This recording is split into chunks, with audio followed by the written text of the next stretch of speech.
A United Nations official has said that the Belt and Road Initiative can help accelerate efforts to achieve the UN's Sustainable Development Goals.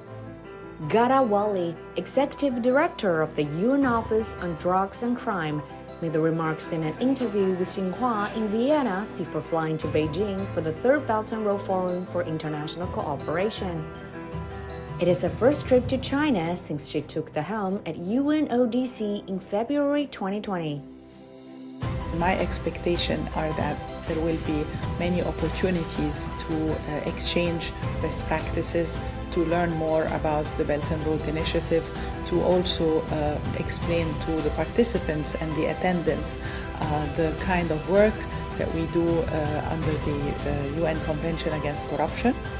Wally noted that the BRI, with its focus on connectivity, poverty reduction, and job creation, has been contributing to a number of the UN SDGs. And it has been successful in creating jobs in a number of countries, then it is contributing to reducing poverty levels.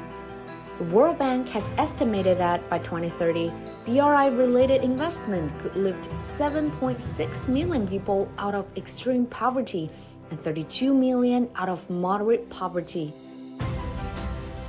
This is a large number, and the Chinese experience in and of itself in helping people get out of poverty and in industrialization has a lot to offer to other countries and to learn from. I think the only way forward is for the world to work together and to increase international cooperation and to increase dialogue among countries.